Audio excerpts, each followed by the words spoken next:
color Moriyah green. And we decided to do this as a conversation, to do something a little more intimate and close. So, not much introducing. Good luck, guys. Thank you very much. Nama, microphone on? Yes. Yeah, they're on. Yeah, bring I the don't think this was that busy. Is that on? Yeah, it's on. We hear you. It's on? Okay. You just speak up. I'll try. So hello to everyone and thank you for coming. This is a very interesting situation.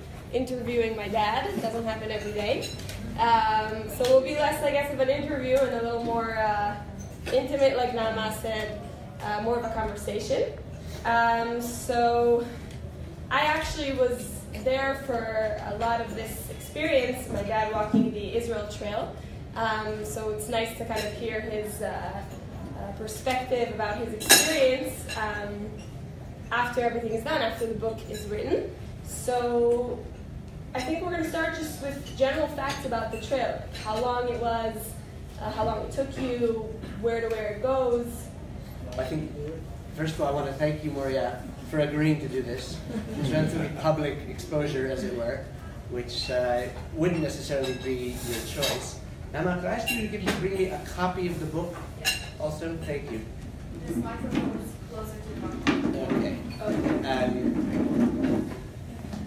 Okay.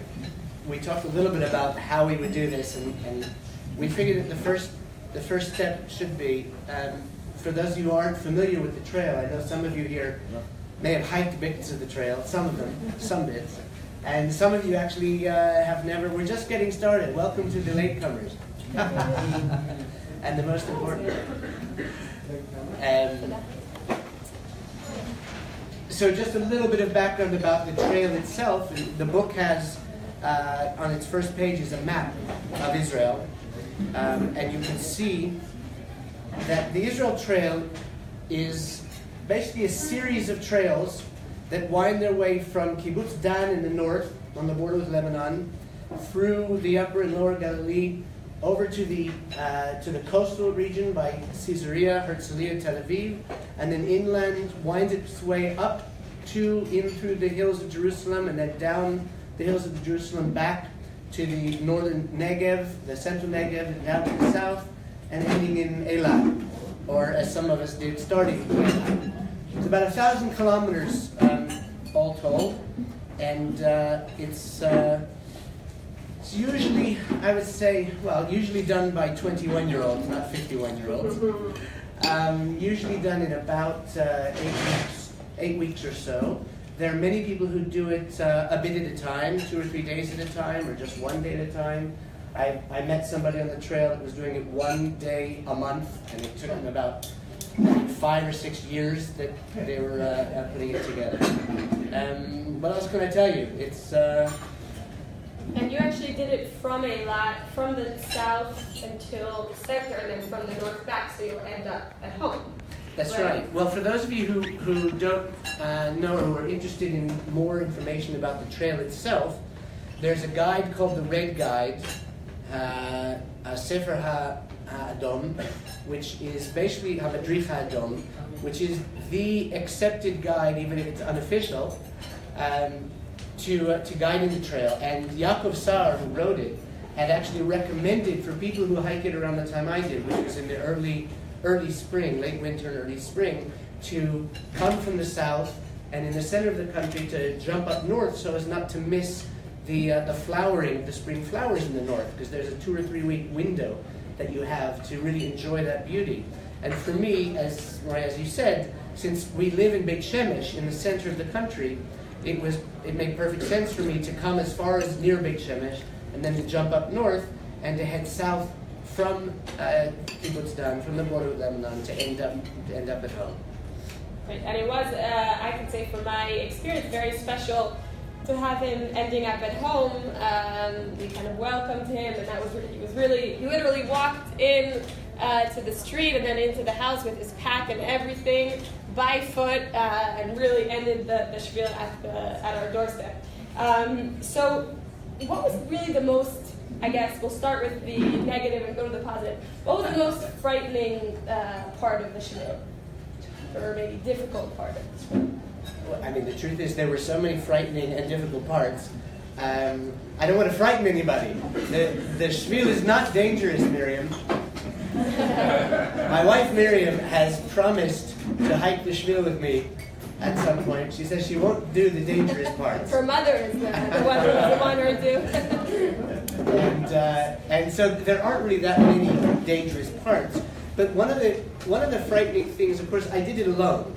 I did it all alone, by myself, with a 50-pound, 25-kilo pack on my back. Sorry, I'm going to give you this. Okay. Is that a better microphone? Oh my goodness. Okay. You can hear me back there? Okay. I don't think it's too big. It's okay. Some of the frightening things were frightening because I was new to it. I was on my own. I wasn't used to balancing my backpack. And one of the ones that I described very early on in the book was on the cliff side on Har Yehoram, right near Har Shlomo, in the first day out of Eilat, where I didn't really lose my way, but I went a different way than the red guide suggests. Actually, I should put it differently because I describe it in detail. I don't want to go into all the details now, but the red guide suggested that one should go off the trail for a little bit so as not to miss the breathtaking view from the top of Mount Shlomo, Har Shlomo. And so I took him at his suggestion, but I didn't understand a particular Hebrew word. I've been in Israel for 35 years, so you'd think I'm relatively fluent, and that's true. But I'm not necessarily fluent in the language of hiking. So I didn't catch the word tsulula, which those who understand Hebrew and are giggling understand means steep, very steep. And so in the end, I kind of lost my way, found my way, and found myself on the side of a mountain with a little goat trail about this wide. And I don't need to exaggerate, because it really wasn't more than this wide. And I really didn't think I could go any further.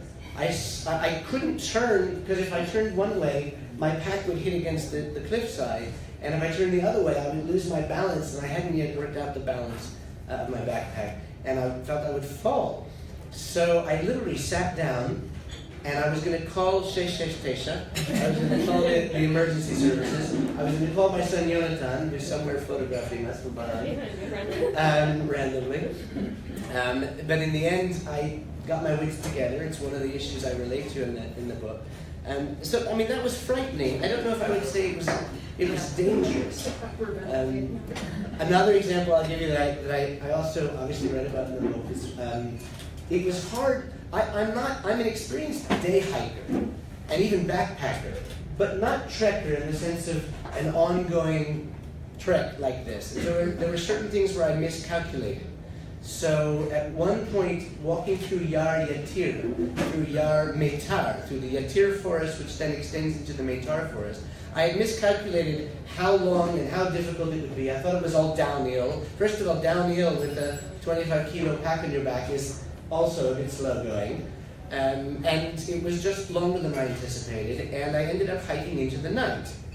Now that itself isn't particularly frightening because I had a panas metzach, a night light to put on my forehead. But then I got lost in the middle of Meitar forest. And I don't know if you remember my telling you about this, but I kind of knew the direction I was going in to get to my night camp. And I just kept walking and figured I would get there eventually, even though I wasn't sure that I was on the right path.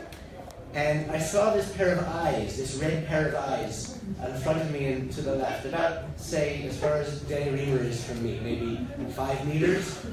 And then I saw another pair of eyes, and another, and another. In the end, I stopped counting after about 20 pairs of eyes. Now I knew these were jackals. I remember that. And we have in the backyard or outside our backyard in the fields behind our house, we have jackals.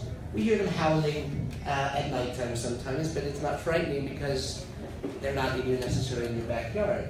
This was disconcerting, to say the least. And at that point, I really didn't have a choice because I was alone in the dark. I know enough to know that jackals don't normally prey on human beings, right? But then again, I'm not a animal biologist, so I wasn't 100% sure. So basically what I did was I started to sing very, very loudly and started to walk as fast as I could with my light turned on as high as it could and sang very loudly, and fortunately made my way through and beyond them and made it to the night camp. So those just two of the anecdotes I could share that were somewhat frightening. What did you sing? What did you sing? Zippity doo dah. And a I few was going others to say, like all that. your years of Boy Scouts prepared you well for this. Yeah, very much so. Great. And what would you say was the most fun experience, the most enjoyable experience? The truth is, and it's funny to say so with you here and Yonatan who's somewhere and Tani, it's kind of like asking me which is my favorite child. Obviously me. I can't possibly, because people have asked me, what's your favorite part of the Shvil? So to say what was the most fun or the most enjoyable, I mean, I'm being honest if I say that every day was incredibly enjoyable. Every day was incredibly uplifting, and I learned so many things and enjoyed it. But if I have to pinpoint some of the really more fascinating and fun parts, that first day climbing up Mount Shlomo, however frightening it was, could also be a great example of one of the most enjoyable days. And there was a day in the Baran forest in the north, which is right near the border with Lebanon, which is something that very, very few people are familiar with. It was empty. It was one of the 12 days that I hiked entirely alone. Because when I said I did this Shvil on my own, that doesn't mean that I didn't meet people walking towards me, or often, because they were younger than me, passing me during the day. But there were only 2 days of the Shvil where I actually hooked up with a particular individual, or maybe I met the night before, or I met that morning and walked in the course of an entire day with them. But I noticed in reading my journal, in writing the book, that there were 12 days out of the 42 days of hiking. I said I hiked for 8 weeks, but I didn't hike on Shabbat. So out of the 42 days of hiking, there were 12 days where I did not see a single soul, from beginning to end, from morning till night. And the Baram forest was surprisingly one of them, because it's such a beautiful green, verdant forest. It reminds me of like areas of Switzerland. And I was astounded to have it all to myself for an entire day. So that's another day. I'm going to add one more, just because I don't want to keep everything to just 2 examples. How many of you have been to Tzipori, to the ancient ruins at Tzipori? Only about half of you. So I had been there 30 years ago with my former wife and her parents, your mother and grandparents, and it was amazing even then, 25 years ago. But when I was hiking on the Shvil, and some of the things that I read about in the book is the way I connected to my people, to our history and our country and what have you. Tzipori has been so much expanded, has been excavated much more extensively than it was when I was there 25 years ago. It was without question one of the highlights of the Shvil for me, because it was a combination of nature and history, and obviously the archaeology and the connection with our people, and not just kind of a casual hike. Okay, I won't say I'm not offended that you didn't mention one of the times that I came to visit you. The most enjoyable times, but we'll move on. The two most enjoyable parts that you mentioned, you were on your own. Is there any encounter that you remember specifically with a certain traveler or travelers, or maybe who was the sort of traveler that was the best to encounter on your travels? I'm not going to tell the story which I tell in the book about the Swedish woman who came off the plane onto the trail, and I met coming towards me struggling with her backpack that she had just purchased with no experience whatsoever in hiking. I'm not going to tell that story because it goes into some detail that's rather amusing. But I met a friend, a person who's become a friend, named Yaron, on the trail. He's one of the two that I mentioned that I walked with for an entire day.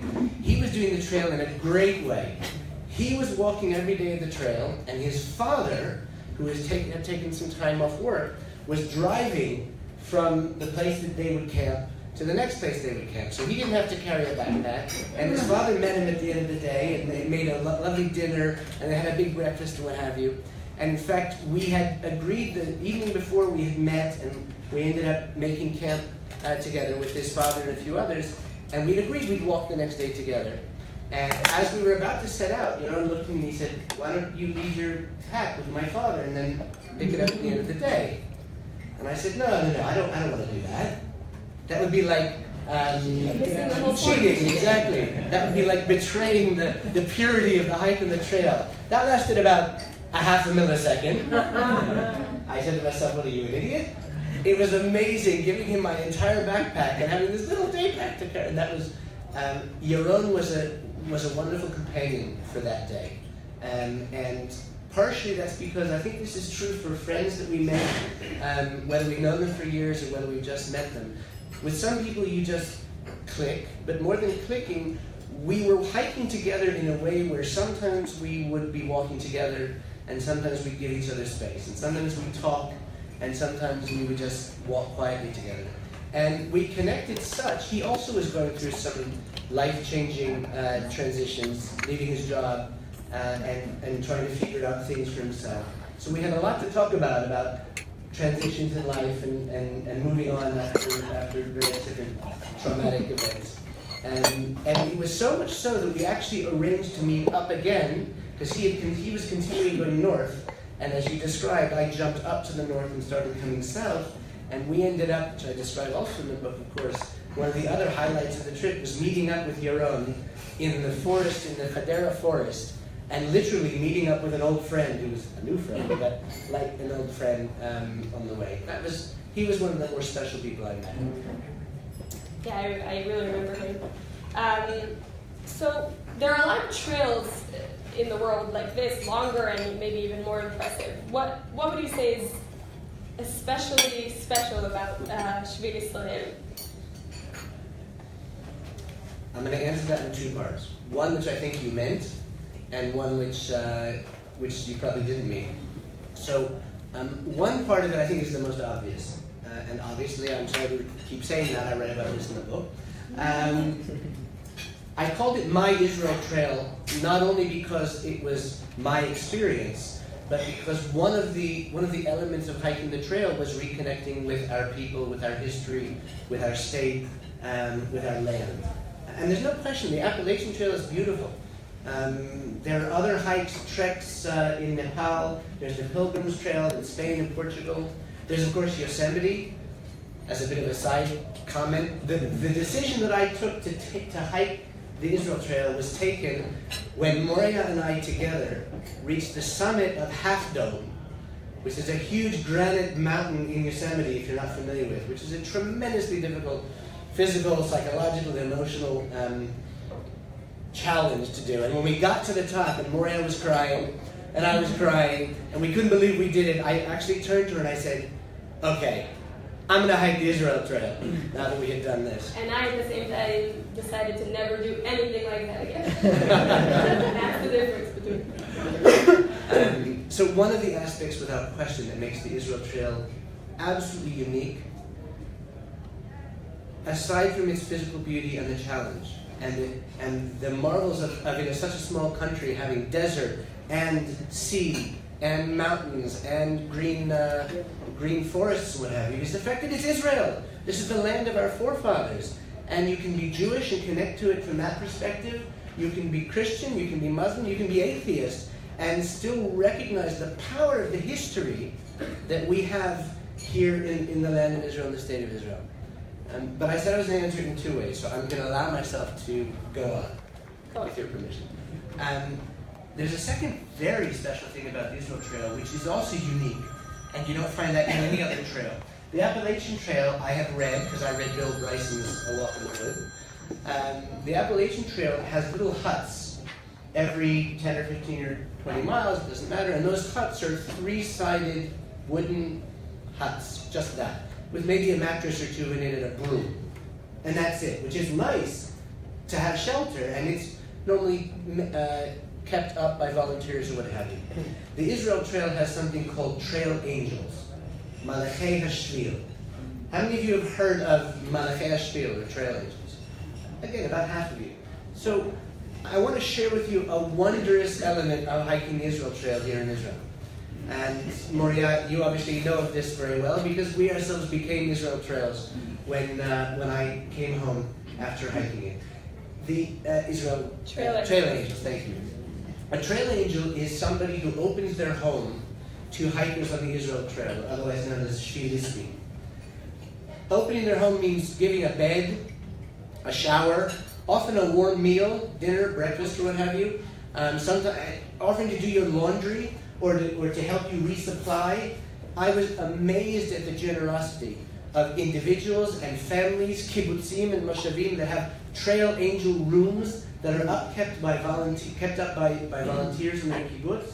In Sansana, in Baram, I'm giving away some secrets that Aaron and Adas's daughter Michal would not be happy that I gave away of exactly where these angels are.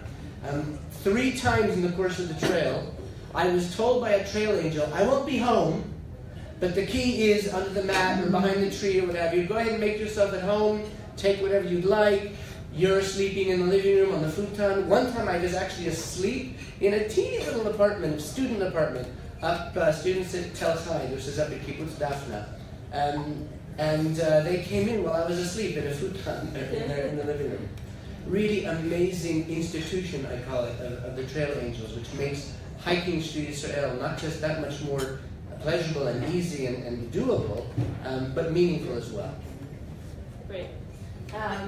Yeah, like you said, we did become trail angels after you were down the trail, and every Shvilis that we had over was a great experience, and you really got to know them, and I feel like you felt like you were kind of giving back from everything that you got from the Malachei Shvil, from the trail angels, in your way. So we talked a lot about the Shvil, what's special about it, what it is. How old were you when you did the Shvil? What do you want to say? At age 51, in the middle of your life, just decided to take 2 months off, do this crazy thing. Why? Why did you do it? I appreciate the question. One of the people I met who I haven't talked a lot about, a fellow who gave me a lift of only about 200 meters, Aaron. He was still doing the trail, but I was tired. And this ranger in a truck came by and said, "Do you want a lift?" And I knew I was only going. I said, "Sure." So when I said to him, "Well, yeah, I was just divorced. I was out on the trail 6 weeks after my divorce, a divorce that I hadn't looked for, I hadn't wanted, but I gave willingly." I said to this fellow, "Yeah, I'm out here. I've just been divorced and I'm just hiking." So he looks at me and he says, "Nikui rosh," a Hebrew phrase for cleaning your head, clearing your head. And the truth is, 304 pages of my book could perhaps be summed up in that one pithy phrase. I went out on the Shvil, as you know, to basically clear my head, to get a new start in life, to try and get my bearings after what was a very painful and traumatic period in my life, in our life, that obviously you shared with me. It was something which we didn't plan. In other words, I had often talked about hiking the trail. You had friends who hiked it. I had the children of friends who hiked it, like Michal, who I had even walked with sometimes as they were hiking it, a day here, a day there. And I'd always wanted to do it. But it's not like it came together in a long-term plan. On the top of Half Dome, which was 2 or 3 months before the actual divorce came through, but at that point it was clear when we took that trip together to Barcelona and to California, right when you finished the army, we knew that it was imminent. And so as it became more and more clear, and the date became clear when it was going to happen, it became more clear to me that this is something I really wanted to do. I spoke to the folks at Honest Reporting, Media Central, where I was working at the time. They were generous enough to give me a leave of absence. I started planning with the help of some of your friends and some of the friends of my kids. And I went out in order to find myself, I guess you could say that. That would be fair enough. In order to figure out what had happened with my life and to be able to literally step by step as I'm hiking the trail and figuratively find a way to move on with my life. And did you? I don't know, ask Miriam. I learned many lessons on the trail.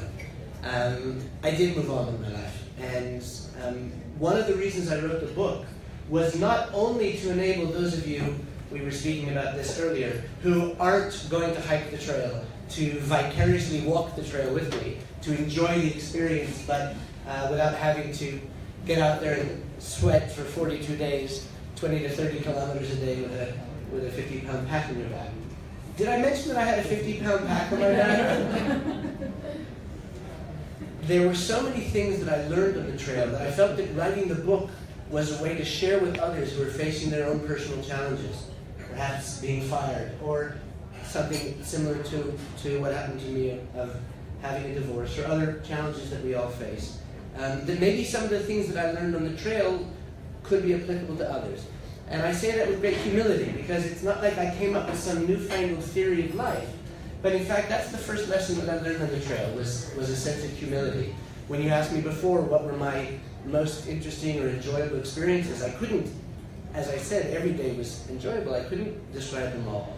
One of them, in the first week, was walking through a desert, a particular part of Nachal Sin, where there is an incredibly wide river valley, dry riverbed. And I'm walking and walking and walking and realizing, not only is there nobody here, but nobody cares. I mean, in the sense that I left my work and they don't need me. My kids are grown up, and as much as you may love me, you didn't need me in a day-to-day sense. I was not necessarily unimportant, but certainly I developed a great sense of my place in the universe, of walking through a desert and understanding that nobody really needed to know where I am, and that the world could go on without me. Shlomo Artzi has a terrific song about that. Something like that, where he talks about the world can get along without us. And that sense of humility was probably the first lesson that I learned and that I describe in the book, that began a process of learning other lessons from the trail that I felt were perhaps maybe applicable to others and might help others. I can definitely say from my perspective that seeing you kind of before and after, I definitely felt that you went through a huge transition, and that kind of weight was let off your shoulders, ironically, with the 50 kilo pack.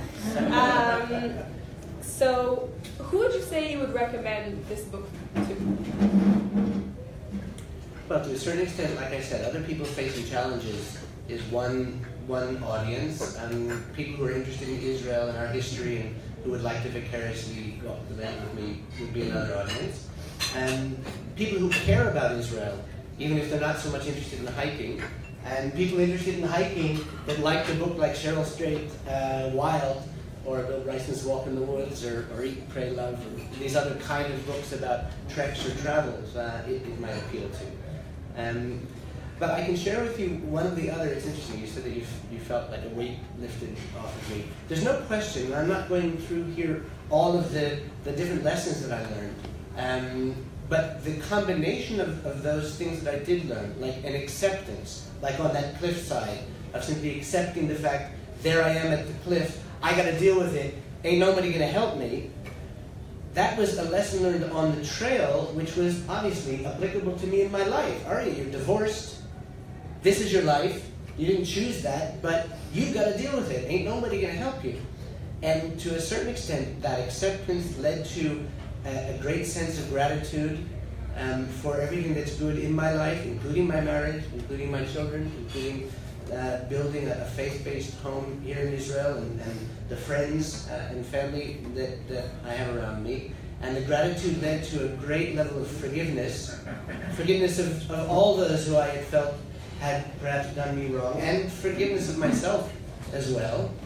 And it led to a real sense of purpose for myself. And I think that's the weight that you felt that was lifted, and that's the kind of reader that I would imagine would most appreciate the book, is one who is either looking for those kind of elements in their life, or at least can appreciate the discussion of some of those issues. And that sense of purpose that I ended up with in the last week of the trail, which was kind of, I had reached my goal of hiking the trail, and now I had to ask myself, well, what else am I here for? What are the other goals that I'm setting for myself? And I describe a lot of them in the book. But one of those goals became to write the book and to share it with the kind of reader that might in some way benefit, either just enjoy or share in some of the learnings that I achieved. Great. Thank you very much. I had a lot of questions, but I'm sure you all also have some questions, so it would be a good time to, yes. Or maybe not, but okay. I have two questions. One, just the last thing you said, do you mean that you had decided to write a book before you were going on the trail, or during the trail, or that you knew this was going to be a book at what point? The question was, when did I decide to write the book? And the answer is, I read about this in the book. It was about the seventh week that I said to myself, you know what? I've learned a lot about humility and acceptance and gratitude and now forgiveness.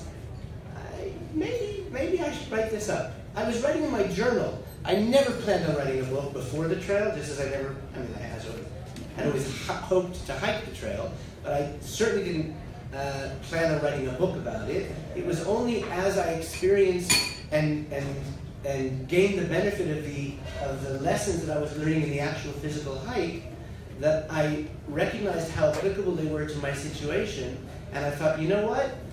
Perhaps someone out there might appreciate some of these things which I'm learning, and maybe I could write a book about it. And only in the 8th week, the last week, when I literally went through and in my journal started to write down, okay, what are my goals in life? One of them was, okay, I'm setting myself a goal. I want to write this book. You had a second question? Like from a security point of view, I don't mean about wild animals or danger, but just from, the security of the land, terrorists or whatever. Did you ever consider like taking a weapon with you, or did you carry a weapon, or did you have a plan B? Or the question was about personal security, and did I carry a weapon, or was I worried? I actually am a licensed gun owner. I left my gun at home, locked behind 2 locks, just for those of you who understand and appreciate, and nobody comes to arrest me. And I did not feel any sense of personal insecurity. Those of you thinking of hiking the trail would be glad to know that there has never been an example to date of physical violence on Shvil Yisrael. There are cases of theft. People are told to sleep with your valuables in your sleeping bag, because people are known to come and literally take your bag and 50 meters away empty it of anything valuable, very quiet in the middle of the night. But no, there haven't been physical attacks on the trail itself in terms of terror, so I wasn't concerned about that. I'll admit, I'm a man, so I have a certain different sense of personal physical security than perhaps a woman might hiking the trail. I did have friends, one sitting here, Hadass, who virtually locked me in the house and insisted that I not do this alone, because she was concerned for my physical safety. But I was in the WhatsApp group to make sure every day that you're okay. That's true. In the end, more for Hadass than anywhere else, Moriyah and I set up a system where every other day or every night I would send her a WhatsApp or an SMS to let her know that I was okay and what my plan was for the next day. And if I remember right, our system was, if she didn't hear from me one night, that was okay. It just meant there was no klita, there was no cell reception in that area. If she didn't hear from me for 2 nights running, she was allowed to allow Hadass to call the police. There was a question in the back. When you came back, you had 3 basic lessons. One was the trail, the storyline, the trail. The other was the personal, spiritual. You had some thoughts about the Israel-Arab conflict that came out of it that didn't make it in the book. What wisdom can you give us? I have to repeat the question, but that's not fair though, Yossi. Yossi knows that the 5 elements that I describe in the book that helped me both finish the trail and helped me get over the traumatic experience of the divorce have some application. I'm putting this very gently, have some application to a possible radically different approach to how to bring peace between Arabs and Jews in this region. And so Yossi's asking me to elaborate on that, and I'm not going to. To read the book. That's right. That's going to be my second book. But I'll give you this at least because you deserve that. The hint is in the way I've described the 5 elements. If to get over a personal trauma, these elements of a sense of humility, a sense of acceptance of reality as we know it, that we can't necessarily change, this is what is, a sense of gratitude and appreciation for all that we do have, as opposed to focusing on the negative of what we don't have, a profound sense of forgiveness of the other, whoever that is, and whether the hurts are perceived or real, and a sense of purpose of life that goes beyond the here and now. If you can imagine how that can help me get over my personal challenges, you can imagine how we might apply it to both the Arabs and the Jews in this region. And with that hint, I'll leave the rest for my next book. Yeah. So I think my question is an offshoot of Yossi's. So let me first say, I'm not on the payroll anymore. So you were missed at Media Central. We missed your leadership and your guidance and your wisdom. No one is irreplaceable, but you left a major gap, and we were delighted when you came back to us. But I did want to ask you, you've spoken at length about the people on the trail that you met and so forth. Tell us, if you will, about encounters that you had with Arab Israelis, with Muslims and Christians along the way. Thank you for asking, and thank you for your kind words.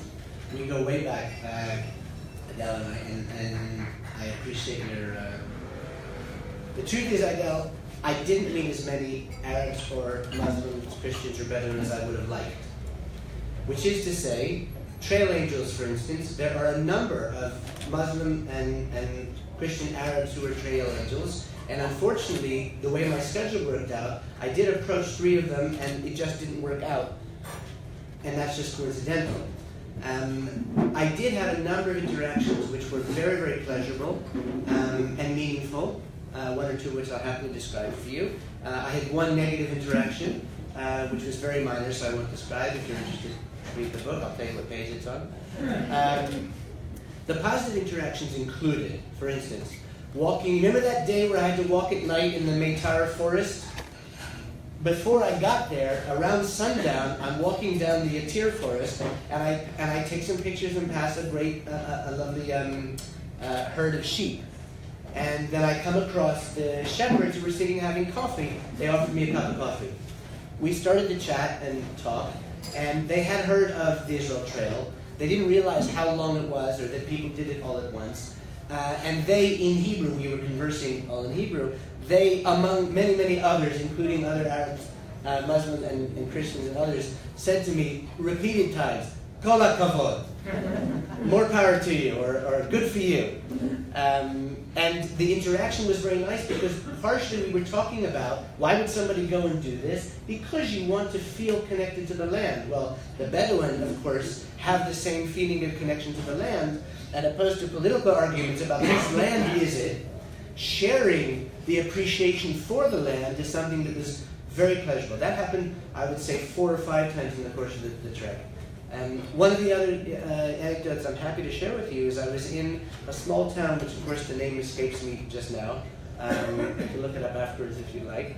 On the other side of Mount Tabor, a small Druze... Shibli, thank you. Shibli. It's Druze or it's Christian Arab? Yeah, it's Druze. Yeah. Okay, so Shibli is the Druze town. You just did this like 3 weeks ago. That's how you do it. So I'm walking through this little Arab village of Shibli.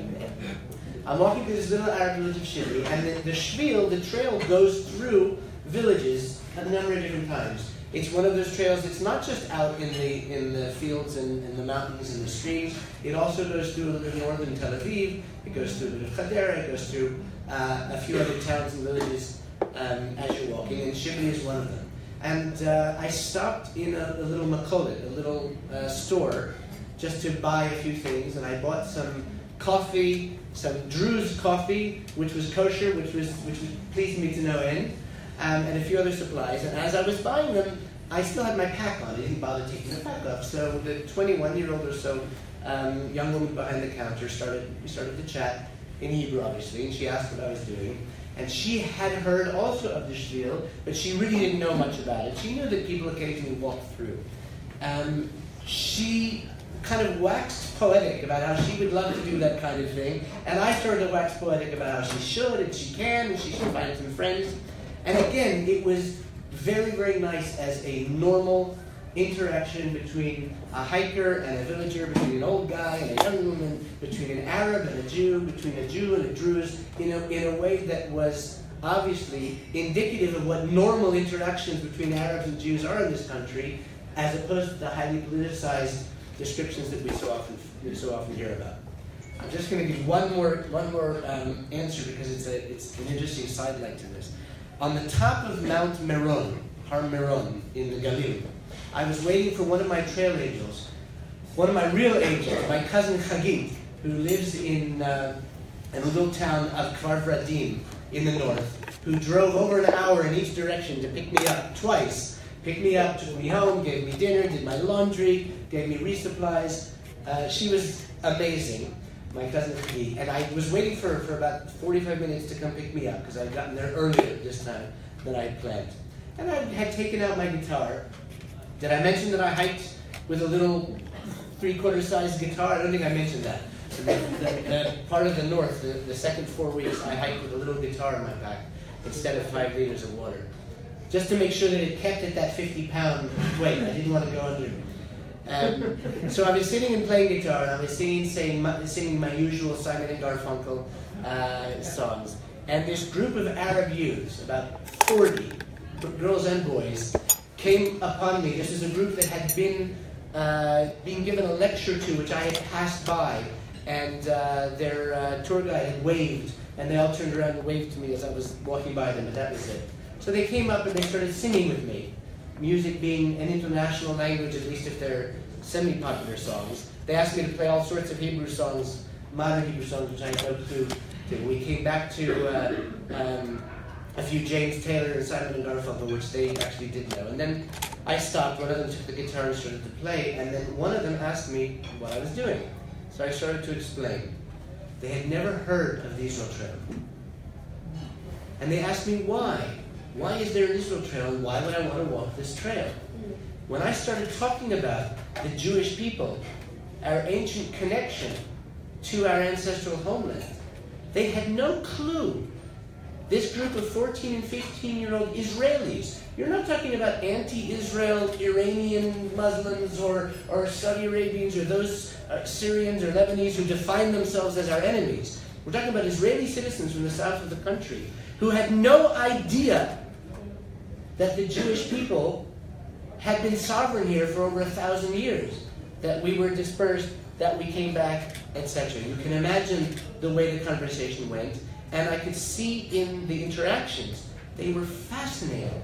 They weren't angry, they weren't hostile, they were at that age, I think, of 14, 15, 16, where they were old enough to wonder why we never heard of this, but young enough to be open to new ideas and not stuck in some ideological framework. So that interaction was something that I found somewhat disconcerting, to use the word I used before in a different context, because how could it be that our education system has in it a whole group or population that don't know anything about our history, but on the other hand, it was very pleasurable to have an interaction to give a little bit of a hint, to pique the curiosity of some young Israeli non-Jews of what it is we're all about and why we're here.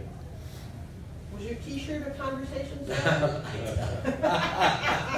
Just not bad. Idel and my team at Media Central gave me a T-shirt before I left, and a send-off that they gave me that said on it, "Not too old to walk the trail." And with a sign of the trail sign, and what's his name? It was Rulik. Shrulik.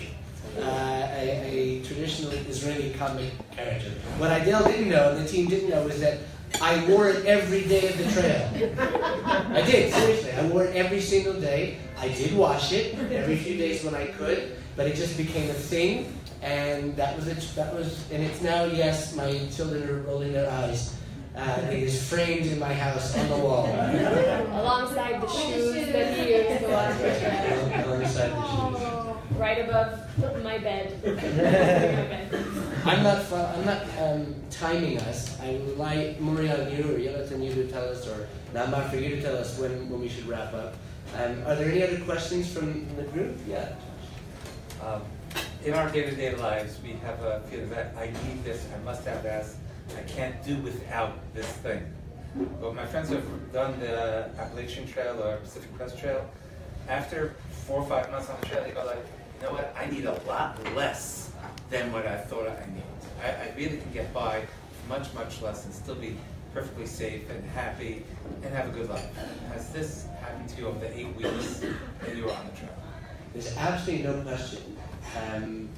The question was, did you come away from the trail having hiked, obviously with only what you could carry on your back? How much did that weigh?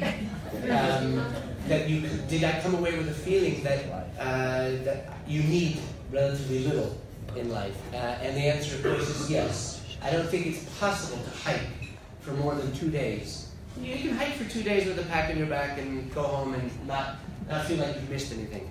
It's impossible to hike for 8 weeks at a time, as I did, without going home once. Even though I was 50 meters from home one night with Moriyah, we went out to supper when I went to Beit Shemesh to vote in the municipal elections that my friends told me they wouldn't forgive me if I didn't come and vote. I was 50 meters away from home. I was like, Mom, my bed!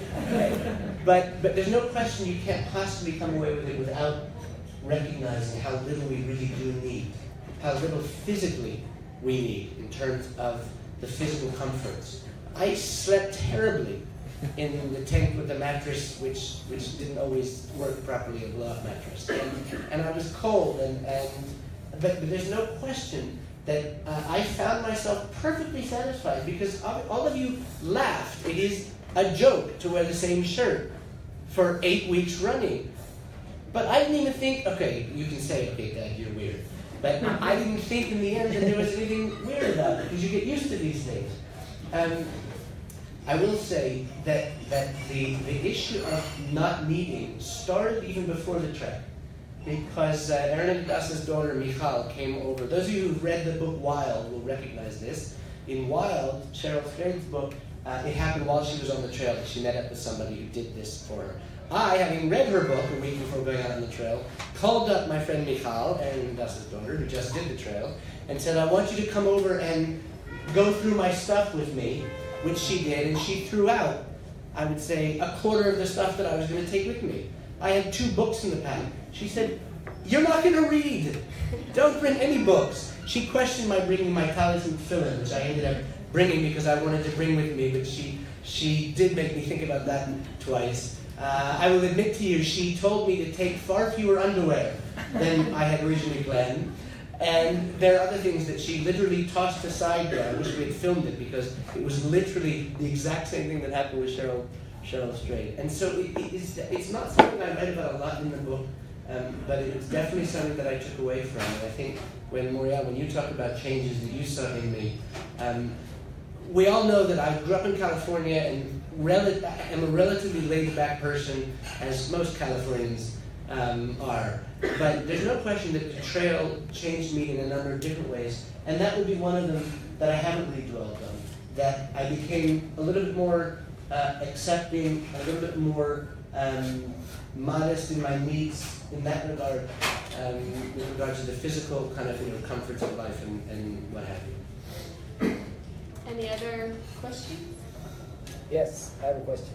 Okay, I'm going to Elliot go first. Elliot. Actually, no, I don't want to let Yonatan go last. That's bad protocol. My son Yonatan, go ahead. Can you talk a little bit about the process of writing the book? Not just the trail. Interesting question. And are you going to write another book about the experience of writing the book? Yonatan asked me to say a few words about the process of writing the book. and whether I'm going to write a book about writing the book. No, I am not going to write a book about writing the book. There's no question writing the book was a completely new experience for me. It took months to write, literally, well, I could say it took weeks to write about every day, and months to write about every week. Every chapter in the book is a week in the trail, and it took months to write each chapter. It was incredibly painful. The editing was even more painful, cutting out. You think this is long. But it was also incredibly uplifting, because it helped to coalesce for me. The things that I'd written in my journal were very ephemeral and kind of just in an outline format. In writing the book and remembering, two things happened. One is I was able to articulate the lessons and how they really helped me in ways that I wasn't even aware of, obviously, on the trek itself. It also helped, I think we all know, the teachers among us know, that writing helps to increase and deepen, helps to process and helps to deepen the memories that you do have. And so it was as difficult as it was much more pleasurable to write about the difficulties, even though it was difficult to write about the difficulties of the trek, than it was to actually to do the trek. I want to give a shout out to my friends Mandy and Jeremy, who were instrumental and enabled me to write, because writing requires, I have discovered now as a writer, requires one thing if nothing else, and that is quiet and a lack of distraction. And I'm the kind of person, and this is why Moriyah wouldn't let me go home, even though I walked for a week all around Beit Shemesh when the trail goes up to Jerusalem and then down again. And I called her one night when I didn't have a place to stay and said, this is ridiculous. You be my trail angel. You're living in my house. You're driving my car. Come pick me up. We'll go home. I'll do my laundry. I'll sleep like a mensch in my bed. And you'll take me to my trail the next morning like all trail angels do. And Moriyah's response was, Ani lo marsha. I don't allow it. I told him he'd regret it. And you were right. What he didn't know was that I was actually having a wild party at the house. And the truth is that you were right, partially because that was one of the elements of the experience, was having the continual experience without a break. But when I was writing, I even remember writing about that particular element of not going home that night. I was aware vaguely that Moriyah was dealing with leaky faucets. And the cat being sick, and other issues of living in the house alone. If I was at home, I would be aware of those things, would want to deal with those things, or look through some mail or what have you. And the writing process, and I freely admit I'm the kind of person that, I work at home, I wrote at home when I could, and that would mean that the first 4 hours of the day would be puttering around, or cleaning up, or doing the laundry, or fixing something that obviously could wait to be fixed. But the distractions of being in my own home was such that Mandy and Jeremy gave me a hideout, as it were, a kind of remote island of peace and sanity in Sarit's bedroom. And Mandy and Jeremy, you know how much that was a help to me. So any of you who are any of you who are contemplating writing, I would absolutely start with the suggestion that you need to find a time and a place and a space to be able to concentrate and kind of get out of your normal. And by the way, they're not here, but I have to also shout out to my good friend Lilach Guy of it's called Viktor Frankl, cabins in the clouds in the Golan, in Nimrod in the Golan, who for a very intensive week, which was leading up to our wedding, and I really needed to take some time, and there I was out in nature, and I could take walks every day and remind myself what it felt like to be slowly walking through the forests. And there are others that I would thank, but I'll leave it at that. They're all listed ad nauseum at the end of the book, and my publisher surprised me by not actually requiring me to cut out or to edit out all those who I had to thank, because there were so many. Ellie, I'll give you two last questions, okay, and then we'll close. Ellie. What did you do on the days you didn't hike? Oh my God. What did I do on the days I didn't hike could be a book in of itself. There you are, Tom, is another book. Shabbats on the Shvil.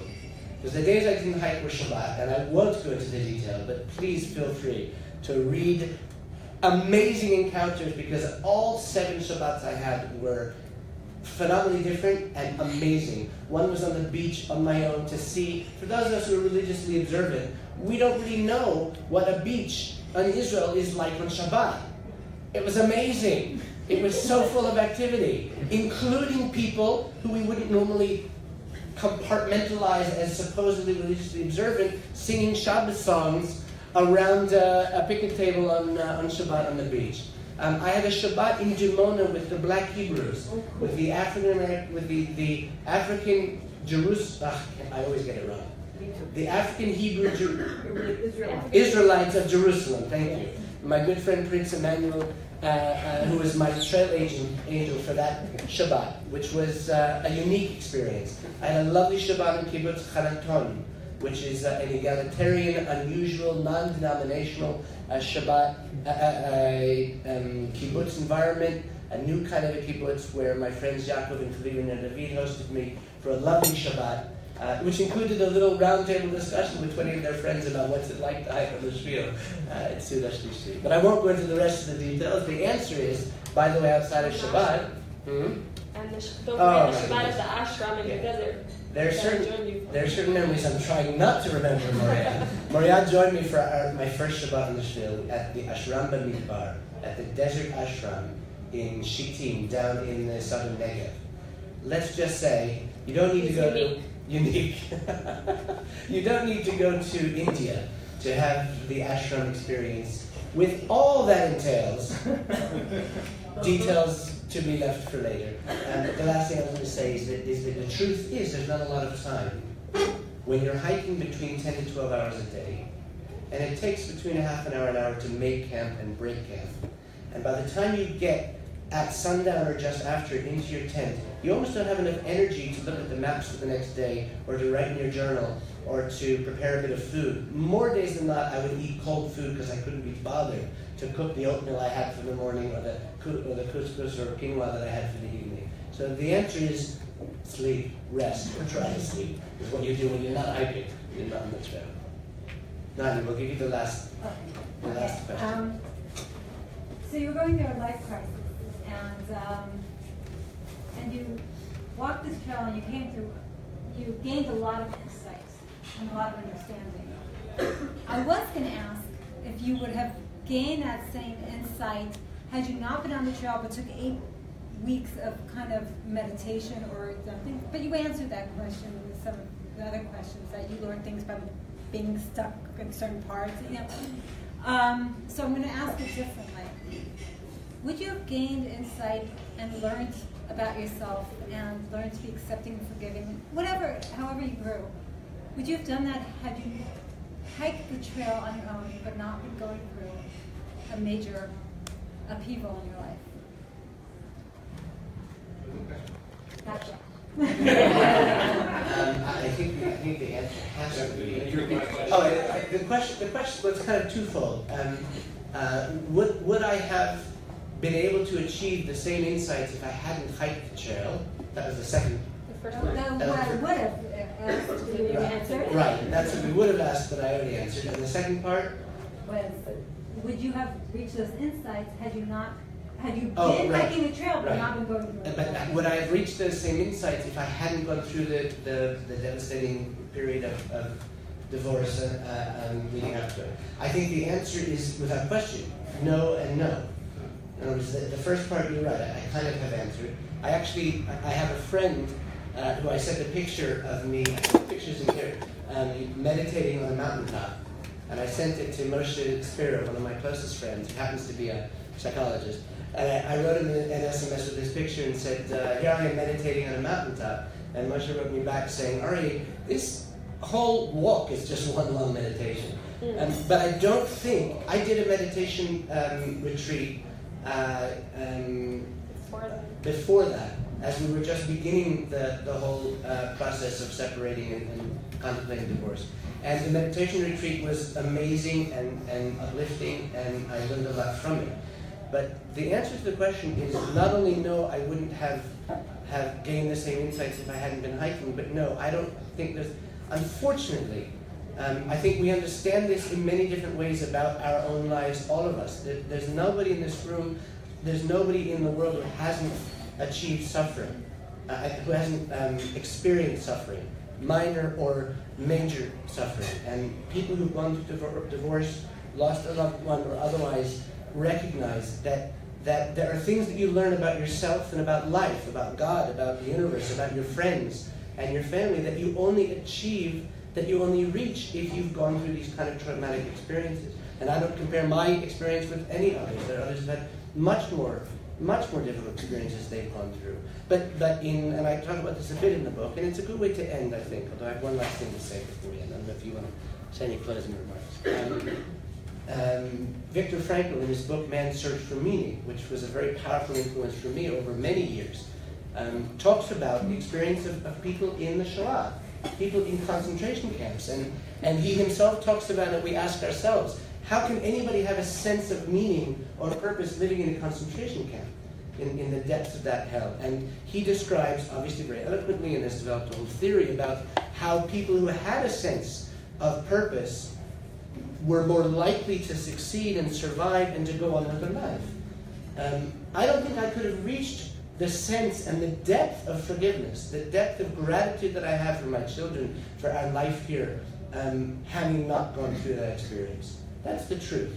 And I will end with a little bit more of a statement about the question of meaning and purpose, because when I was walking in that last week and thinking about what am I going to do with my life, one of the issues was, I think the time's come for me to look for other challenges in my professional career. One of which was, and I read about this in the book, that I'm going to join my friend Yosef Abramovich, who I've been helping already a little bit, kind of on the side as a friend, in helping to bring renewable energy to Africa. And that's one thing that I achieved, thankfully. Thank you, Yosef. One of the goals I set for myself, of course, as we said, was to write this book. And there were other goals as well. One of which was that I was going to write to my kids at the time, but they were glad that I didn't. At one point, walking along the Yarkon River, in the north of Tel Aviv, for whatever reason, and I can't explain why it came to me then, I got this sensation. I knew, because I knew myself and what life had in store for me, I knew I was going to fall in love again. I knew that was going to happen. Or at least I felt it. How could I know? I couldn't know, but I felt that I had the capacity and I had the confidence that I was going to find my true love. And I did, and she's here. Miriam. And the first date was here.